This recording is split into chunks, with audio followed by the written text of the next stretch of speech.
Welcome back. Jupudi గారు, మీరు సమాధానం చెప్తానన్నారు. సార్, అంటే పెద్దలు వేణుగోపాల్ రెడ్డి గారు చెప్పినట్టుగా పీకే గారికి అత్యుద్ధమైనటువంటి మంత్రశక్తులు లేకపోతే ఏమైనా అద్భుతాలు ఏమైనా ఉన్నట్టయితే వైఎస్ఆర్ కాంగ్రెస్ పార్టీ వాడుకోమన్నాడు, మాకే అబ్జెక్షన్ లేదు. కానీ అబ్జెక్షన్ దానికి బట్ ఆయన ఒక ఈవెంట్ మేనేజర్గా మన రమేష్ నాయుడు గారు చెప్పినట్టుగా వాడుకున్నారు, డబ్బులు ఇచ్చారు, వదిలేశారు. ఇప్పుడు వీళ్ళ దగ్గర డబ్బులు ఉన్నాయి, మళ్ళీ ఇంకొక ప్రయత్నం చేయబోతున్నారు. ఈ ప్రయోగం ఆయనేమే ఐన్స్టీనా లేకపోతే న్యూటన్ అండి, నాకు అర్థం కాదు. ఆ ఆయన తీసుకొచ్చి బహిరంగ సభలో ఆయన తీసుకొచ్చి ఇదిగో ఈ అస్త్రం వాడబోతున్నాం అంటే మీకు మిగతా అస్త్రాలన్నీ పోయినట్టే కదా దాని అర్థం. ఇతను ఎక్కడైతే బీజేపీ వాళ్ళు తీసి పక్కన పడేశారో స్ట్రాటజిస్టు, నాకు తెలిసి వాళ్ళ పార్టీలో బ్రహ్మాండమైనటువంటి డబ్బులు సంపాదించిన వాళ్ళు ఉన్నారు, స్ట్రాటజీ వాడగలిగిన ఉన్నారు. వాళ్ళందరినీ వెనక్కి నెట్టేయడం కోసం ఇంకొక దాన్ని ఏదో చూపిస్తూ ఉన్నారు. ఇది తెలుగుదేశం పార్టీ చేస్తున్నటువంటి అభివృద్ధి సంక్షేమ కార్యక్రమాలని చూసి ప్రజలు తెలుగుదేశం పార్టీ వైపు వెళ్తూ ఉంటే మీరు బూతులు తిట్టి భయంకరమైన మాటలు మాట్లాడి ఆ ప్రజల దృష్టిని మళ్లించాలని చేస్తున్న దానిలో ఒక భాగం మాత్రమే మీ ప్లేనరీ. మీ ప్లేనరీకి పెద్ద ప్లేనరీకి ముందు ప్లేనరీ తర్వాత చూసుకుంటే ప్లేనరీ తర్వాత మీరు పలసనయ్యారు అనేది ఇంకో 4-5 రోజులు తెలుస్తుంది. మీరు అనుకుంటారు ప్లేనరీ మీకు ఏదైనా అద్భుతమైన శక్తిని తీసుకొచ్చి పెట్టింది అనుకుంటే అది మీరు మోసపోతారు. ప్లేనరీలు మామూలుగా జరుగుతూ ఉంటాయి. ప్రతిపక్షంలో ఉన్నారు కాబట్టి ప్రజలకు బాధ్యత వహించే ఒక్క కార్యక్రమాన్ని నేను అడుగుతా ఉన్నాను సార్. ఈరోజు వైఎస్ఆర్ కాంగ్రెస్ పార్టీ ప్రజా సమస్యల మీద సుదీర్ఘంగా ఒక సమస్యను పట్టుకుని ఎక్కడైనా సరే పోరాడిందా? వదిలేసేయండి. అసెంబ్లీలో మాట్లాడిందా? వదిలేసే బాయ్కాట్ చేయడం కాదు. రెండో అంశం, కనీసం మీరు ప్రెస్ మీట్ అయినా పెట్టి ఈ రాష్ట్రంలో ఒకవేళ ఎలాంటి సమస్య ఉందని చెప్పి మీరు ప్రెస్ల ద్వారా లేదు మీ దగ్గర ప్రజా సమస్యల మీద పోరాడాలనేటువంటి ప్రతిపక్ష పార్టీగా మీ ఉద్దేశం ఏంటంటే ఇదిగో పీకే లాంటి వాళ్ళను లేకపోతే ఇంకొకళ్ళని తీసుకొచ్చేసి రోజా లాంటి వాళ్ళను చంద్రబాబు నాయుడు గారిని తిట్టించడం లేకపోతే అన్పార్లమెంటరీ వర్డ్స్ వాడటం, ఇది తప్ప మీరు చేస్తున్నది లేదు. ఇది మీ అందరూ కూడా నష్టం చేయబోతా ఉంది. తెలుగుదేశం పార్టీ 10 సర్వేలు కాదు, మా దగ్గర ఉన్నటువంటి ముఖ్యమంత్రి గారి అనుభవం మొత్తం కూడా ప్రతిరోజు ఏ ఎమ్మెల్యే, ఏ ఎంపీ, ఏ ఎమ్మెల్సీ ప్రజల్లో లేడో ఖచ్చితంగా పిలిపించి వార్నింగ్ ఇచ్చి ప్రజల కోసం నాయకత్వం వహించేటువంటి మీరందరూ కూడా ప్రజలంటే భయం ఉండాలి, ప్రజలంటే గౌరవం ఉండాలి. లేకపోతే మీరు ఇబ్బంది పడతారని చెప్తున్న నేపథ్యం మీకు ప్రజలంటే భయం ఎక్కడుందండి? ప్రజలంటే గౌరవం ఎక్కడుంది? ప్రజాస్వామ్యానికి మీరు పనికిరారు. నేను చెప్తున్నా, మీరు చెప్పండి 30 సంవత్సరాలు నేను ముఖ్యమంత్రి కాదు, నేను కాదు, మీరు చెప్పాలి. మీరు ఏమని చెప్పాలంటే ఒక డెమోక్రటిక్ వ్యవస్థ మీరు చేతనైతే నా పార్టీ 30 సంవత్సరాలు ఉంటుందని మీరు చెప్పాల్సిన నేనుంటాను. కాదండి, సరైన విధానం కానే కాదు. మీ పార్టీని వదిలేశారు, మీరు వ్యక్తుల చుట్టూ తిరుగుతా ఉన్నారు, అందుకే పీకేని తెచ్చుకున్నారు. మీ పార్టీకి అభిప్రాయం ప్రజల పట్ల మీ పార్టీ మీద ఉన్న అభిప్రాయం నేను చెప్తున్నా. మీకు లీడర్షిప్ స్థాయి లేదు, ప్రజా సమస్యను అర్థం చేసుకోలేదు, మీకు మెచ్యూరిటీ లేదు. మీకు మీరేమనుకుంటున్నారంటే యువకుడు పోరాటంగానే ఏం పోరాటం లేస్తే సునామీ బంగాళాఖాతాలు సునామీలో వస్తే ఏమవుతుందండి? సునామీ వేస్తే మొత్తం కొట్టుకుపోతుంది, దానిలో మీరు కొట్టుకుపోరా? సునామీలో ఇంకొకటి కొట్టుకుపోతాడా? తీసుకొచ్చి పెడతారు మీరు ఇక్కడ. ప్రజా సమస్యల మీద పోరాడండి. ఇప్పటికే నేను చెప్తాను ఉన్నట్లయితే ప్రతి అంశానికి తెలుగుదేశం పార్టీ చంద్రబాబు నాయుడు ఛాలెంజ్ మేము ఒక వైట్ పేపర్ ఇస్తాం, మీరు దానికి సిద్ధమైతే రండి. నేను వస్తాను. ఎస్సీ కోటి మంది దళితుల తరపున ఈ రోజు నేను ఇస్తాం. ఈ రాష్ట్రంలో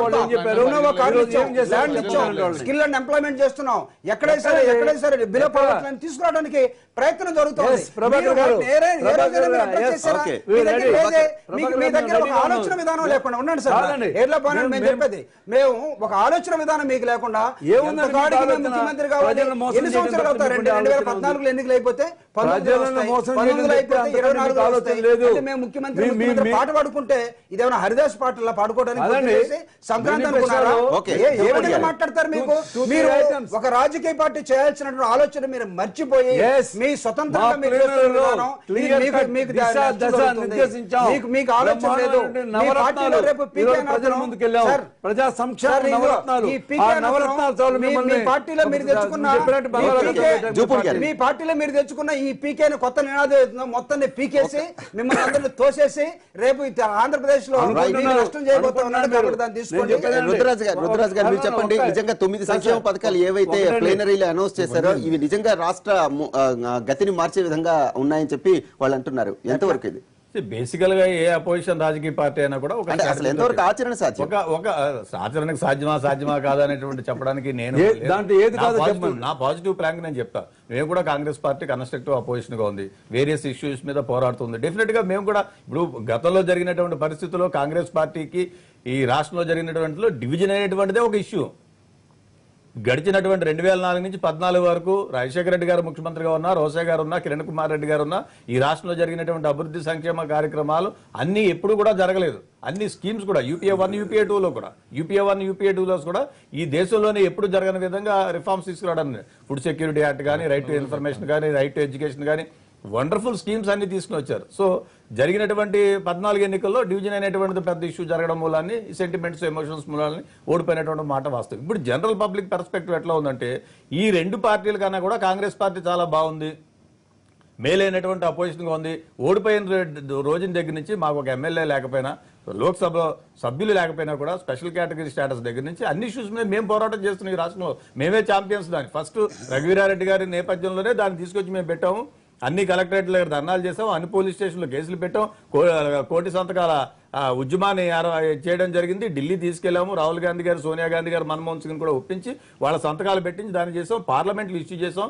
కేవీపీ రామచంద్రరావు గారు దీని మీద రాజ్యసభలో బ్రహ్మాండమైనటువంటి దీని మీద ఒక మోషన్ మూవ్ చేయడం జరిగింది.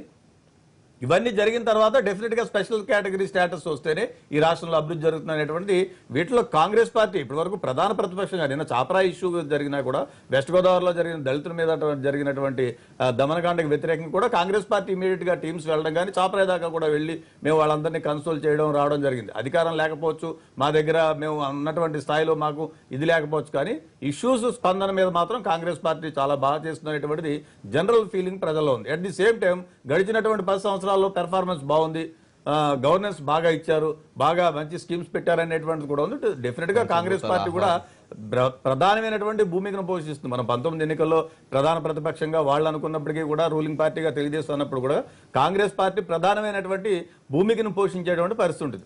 ఒక నిమిషం తర్వాత నేను వెళ్ళిపోతాను, ఫైనల్ గా కంక్లూడ్ చేస్తాను సార్.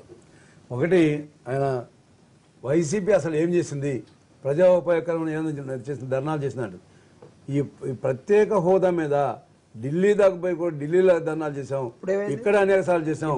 మేము ధర్నాలు చేస్తుంటే, మీరు చేసే ధర్నాలు చేస్తుంటే మీరు ఎక్కడికక్కడ మీ పోలీసులు పెట్టి అరెస్ట్ చేస్తారు. మీరు ప్రజాస్వామ్య పద్ధతిలో ఉందా మీరు అని అడుగుతున్నా. రెండో రోజు మీ కేసులు ఉన్నాయి కాబట్టి మోడీ దగ్గర దండం పెట్టేసి కేసులు మాట్లాడుతూ ఓటు కేసు ఏమైందో చెప్పమనండి. ప్రత్యేక హోదా మీద చూడండి. మా కేసు కోసం ప్యాకేజ్ అయినా ఒకటి అనుకుని మేము ముందుకు వచ్చాం.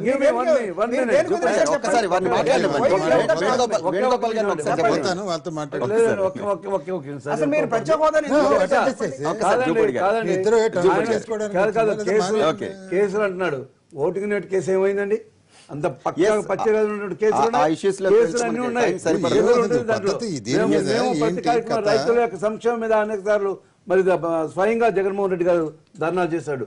మరి ఏం చేయలేదంటాడు ఆయనకి?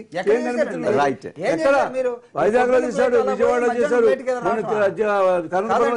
ఫ్లైట్ కి హైదరాబాద్ నుంచి బయలుదేరి గుంటూరులో దిగి సాయంత్రం ఫ్లైట్ కి హైదరాబాద్. ఆ ఫ్లైట్ కూడా దిగిన మీరు, ఆ ఫ్లైట్ కూడా దిగిన మీరు వదిలేశారు. ఎంపీ రాజీనామాను వదిలేశారు. ఎందుకు వదిలేశారు చెప్పండి? రాజీనామా జూన్ లో చేస్తా ఉన్నారు.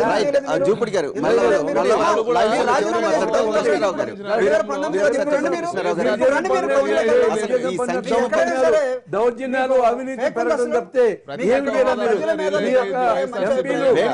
ఎమ్మెల్యేలు దౌర్జన్యాలు చేస్తుంటే మీ చంద్రబాబు నాయుడు గారు ఏం యాక్షన్ తీసుకున్నారు? చంద్రబాబు నాయుడు గారు దౌర్జన్యాలు ఉన్నాయి. ఎందుకు లేదు? జేసీ దివాకర్ రెడ్డి గారు కనీసం ఎఫ్ఐఆర్ పించారా? బోండా చేశారా? మీ నాని గారిని చేశారా? మీ చంద్రబాబు ప్రభాకర్ చేశారా? మాట్లాడతాడని చెప్తున్నారు. ఎక్కడ ఆలోచన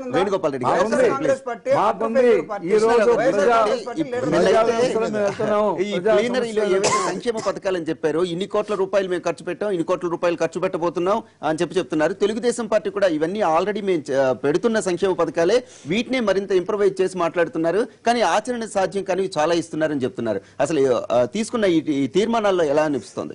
అప్పుడు ఎన్టీ రామారావు గారు ఇలాగే 2 రూపాయలకు బియ్యం ఇస్తాను, కిలో బియ్యం ఇస్తాము అని కొన్ని సంక్షేమ పథకాలు ప్రకటించాడు 1982లో పార్టీ పెట్టి ప్రచారంలో పెడితే. అప్పుడు కాంగ్రెస్ వాళ్ళు కోన ప్రభాకర్ రావు గారు ఆర్థిక మంత్రిగా ఉన్నవాళ్ళు, భవన వెంకటరామరెడ్డి గారు, వీళ్ళందరూ కూడా ఇది ఆచరణ సాధ్యం కాదు ఇది అన్నారు. అది కాదు, ఇక్కడ అధికారంలో ఉన్నప్పుడు మాట్లాడిన అనుసారి ఇప్పుడు ఉదాహరణకు 2014లో తెలుగుదేశం ప్రభుత్వం హామీలు ఇచ్చింది రుణమాఫీది పూర్తిగా అని, దాన్ని సంపూర్ణంగా అనేది ఏదో మెల్లమెల్లగా దఫాల వారీగా అని చెప్పారు, దాన్ని తగ్గించారు, చివరికి ఏదో చేశారు 17,000 కోట్లు 16,000 కోట్లు చేసి అదే అయిపోయిందని అన్నారు. ఈ ఆచరణ సాధ్యం అది కాదు. It is up to the people to decide. వీళ్ళు చెప్పడం అని చెప్తాడు, ఇవాళ చెప్పి ఒకటేంటంటే నాకు అనిపించింది ప్లీనరీలో ఆయన ప్రకటించిన వ్యవహారంలో గొప్ప విప్లవాత్మకమైన మార్పులు ఏమీ లేవు. మిగతా తెలుగుదేశం చేసి ఉంటుంది, గతంలో కాంగ్రెస్ ప్రభుత్వం రుద్రరాజు గారు చెప్పినట్టు కాంగ్రెస్ సంక్షేమ పథకాలు ఇవన్నిటితో పోలిస్తే ఇందులో పెద్ద గ్రేట్ ఇవి అయితే కనపడలేదు. అంటే నిజంగా ప్రజా సంక్షేమం దీనివల్ల సాధ్యం ఏంటంటే ఈ ప్లేనరీకి ఇద్దరు ఇక్కడ మాట్లాడినప్పుడు ఏంటంటే ఈయన ప్లేనరీకి ముందు తర్వాత బాగా పుంజుకుంది అన్నారు. అలాగే ఆయన అక్కడ జూపుడు గారు కూడా ప్లేనరీ ముందు ఇంకా డేలా పడింది అన్నారు. అసలు ప్లేనరీ ముందు తర్వాత కాదు, వైఎస్ఆర్ కాంగ్రెస్ పార్టీ ఇంకా ఎలా ఉందంటే ప్రైమ్ మినిస్టర్ కలవడానికి ముందు, ప్రైమ్ మినిస్టర్ కలవడానికి తర్వాత అని చెప్పుకోవాలి. దాన్ని ప్లేనరీ కాదు. ప్రైమ్ మినిస్టర్ కలవడానికి ముందర ఒక ఇంప్రెషన్ ఏంటంటే ఇక జగన్ ఏదో రోజు జైలుకుపోతాడు, అవి ఇక పార్టీ అంతా సర్వనాశనం అయిపోతుంది, ఇంకో 25-30 మంది చేరుతారు, మిగిలిన ఉన్నారు కదా 47 మంది ఎమ్మెల్యేల దాకా, వాళ్ళు కూడా చేరిపోతారు అనేది ఇంప్రెషన్. ప్రైమ్ మినిస్టర్ కలిసిన తర్వాత వచ్చిన ఇంప్రెషన్ ఏమిటంటే ఈ మనవాడికి ఏమీ కాదు, మేము ఎంతమైనా ఖర్చు పెట్టుకుని మనం శుభ్రంగా ఇచ్చేసుకోవచ్చు అనే ఇంప్రెషన్తో ఇప్పుడు ఆ ఉత్సాహం అనేది ఆ పార్టీలో నడుస్తోంది. దాన్ని కొనసాగింపుగా ప్లేనరీలో జరిగింది. మీకు అది జరిగిన తర్వాత ప్రైమ్ మినిస్టర్ కలిసిన తర్వాత వ్యవహారం ఒక భరోసా వచ్చిన తర్వాత ఇక ఆయన రెచ్చిపోవడం కానీ పార్టీ ప్లేనరీ ఇవన్నీ పెడుతుంటే తెలుగుదేశం వాళ్ళు భారతీయ జనతా పార్టీ చూద్దాం, రమేష్ నాయుడు గారు ఒకలా మాట్లాడతారు, సోమవీరాజు ఇంకోలా మాట్లాడతాడు, ఇవన్నీ మనం చూస్తూనే ఉన్నాం కదా.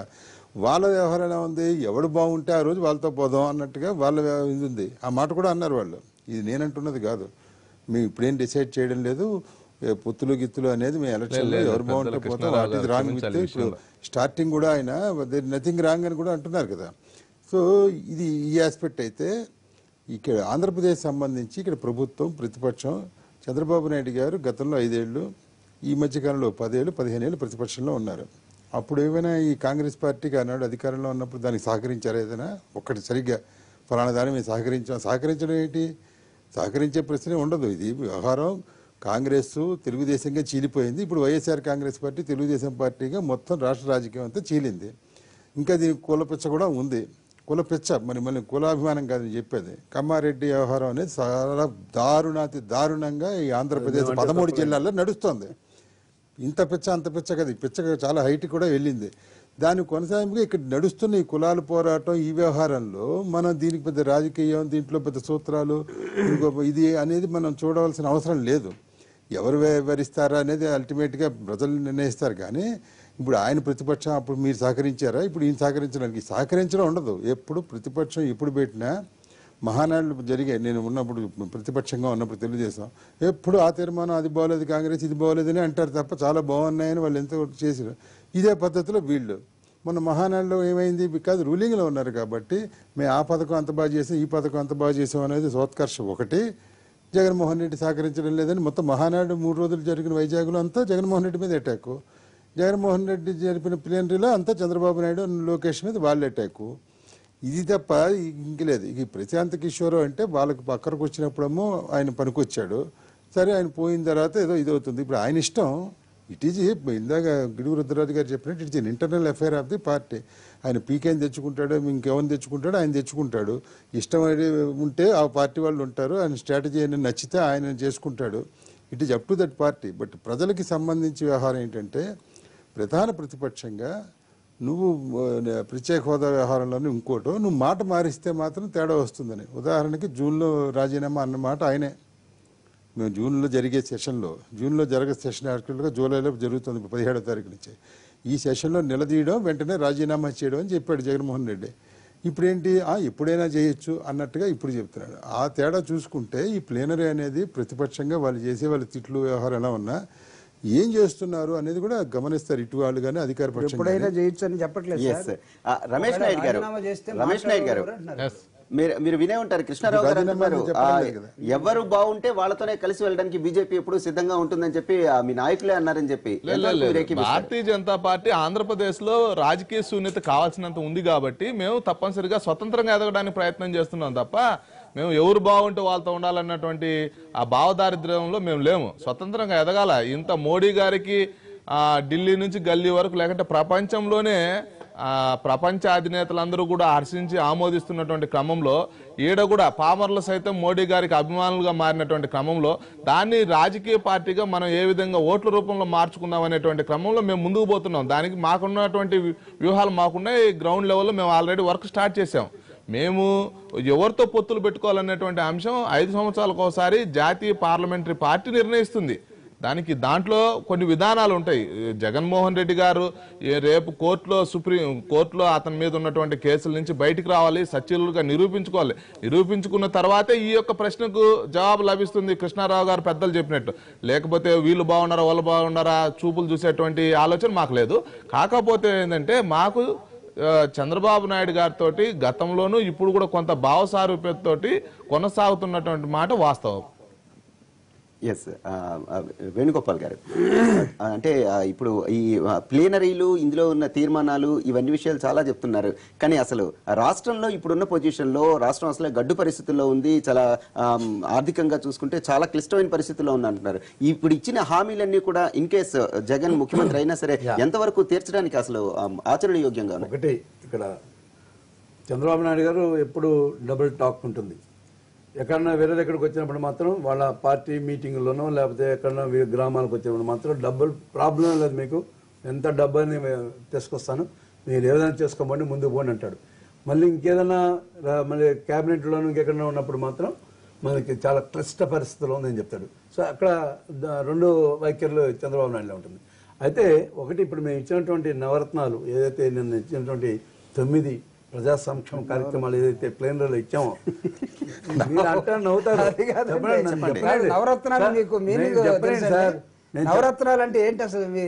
అదేనండి, మీకు అర్థం కాదు, ప్రజలకు అర్థమైందండి. దీన్ని నవరత్నాలన్నీ పోయేయండి. ఇప్పుడు పబ్లిక్ సెక్టర్స్ లో ఉన్న నవరత్నాలన్నీ కొలాప్స్ అయిపోయి ప్రైవేటీకరణ అయిపోయి మొత్తం వెళ్ళిపోయింది. మీరు నవరత్నాలని మన దాన్ని సారా ఉద్యమం చేయగలరా మీరు?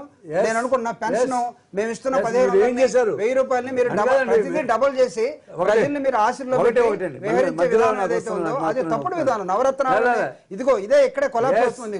నాకు తెలిసి మీకు ప్రజల మీద ప్రజల మానసిక స్థితి మీరు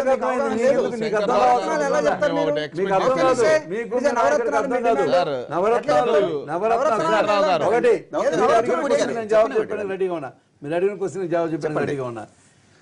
జగన్మోహన్ రెడ్డి గారు సాధ్యం కానిటువంటి ఏ కూడా ఏ పథకాలు కూడా 2 నిమిషాలు మేము చంద్రబాబు నాయుడు సంగతి నీకు నాకు ఎందుకు మాట్లాడు 2 నిమిషాలు నవరత్నాలు మీరు మళ్ళీ మాట్లాడారు చెప్పండి. నవరత్నాలు పోయి భారతదేశానికి స్వతంత్రం పబ్లిక్ సెక్టర్ ప్రైవేట్ సెక్టర్ వచ్చిన నవరత్నాలు చెప్తే ఇవన్నీ కూడా చెప్పనట్టు అంటే నవరత్నాలు వేరే ఉన్నాయేమో.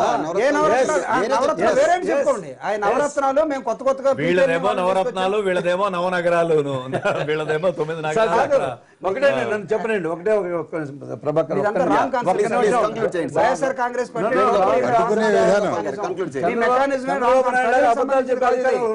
నవరత్నాలు అనే విధానం ఏదైతే ఉందో మీరు తీసుకున్న 9 సూత్రాలు మీరు అడిగినటువంటి బడ్జెట్ ని నోటీస్ చేయడం కోసం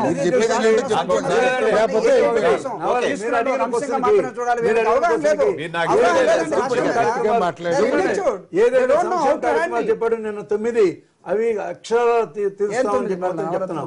ఎందుకంటే ఏదైనా ఆచరణ సాధ్యమైందే జగన్మోహన్ రెడ్డి గారు నిన్న అన్ని క్యాలిక్యులేట్ చేసి నేను చెప్పారు.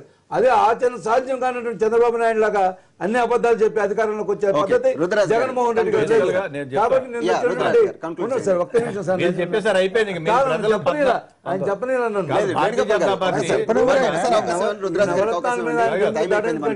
కాబట్టి ఆయన నాయకులు మాట్లాడుతూ అలయన్సెస్ గురించి మాట్లాడారు. భారతీయ జనతా పార్టీకి జాతీయ స్థాయిలో ఒక పాలసీ ఉందని నేనైతే భావించడం లేదు. మీరు జమ్మూ కాశ్మీర్ లో తీసుకుంటే అంటే మీరు కాంగ్రెస్ కు వ్యతిరేకంగా కమ్యూనిస్టులతో కలిసి మాత్రం ప్రయాణం చేస్తారు. మేము ఈ యొక్క దేశ సమగ్రత కోసం ఆలోచించేటువంటి మేము ప్రాణాలు పరంగా పెట్టి ఇందాక అమర్నాథ్ యాత్రికుల దగ్గర నుంచి డిఎస్పీ చంపేశారు. మమతా బెనర్జీ గారి జిల్లా దాని గురించి చర్చిద్దామంటే మేము రెడీ, రెడీ. ఎవరి హయాంలో ఎన్ని ఉగ్రదాడులు జరిగాయి, ఎవరు ఏ విధంగా సమర్థంగా ఎదుర్కొన్నారు, ఎవరు ఫెయిల్ అయ్యారు అనేటువంటి విషయాలు చర్చిద్దామంటే ఉత్తరప్రదేశ్ ఉత్తరరాజు గారు మేము రెడీ. కాంగ్రెస్ పార్టీ నాయకులందరం చైనాకు సంబంధించి పరిస్థితులకు నెలకొల్పడంలో దొంగచాటుగా పోయి దేశద్రోహం చేసేటువంటి కార్యక్రమాలు చేస్తున్నారు రాహుల్ గాంధీ గారు. దాన్ని కూడా ఉత్తరరాజు గారు సమాధానం చెప్పాలి. ఉత్తరరాజు గారు చైనాకు సంబంధించిన రాయబారి రాజకీయ పార్టీ రమేష్ నాయుడు ఏ విధమైనటువంటి లేదు అసలు. వాళ్ళది అధికారమే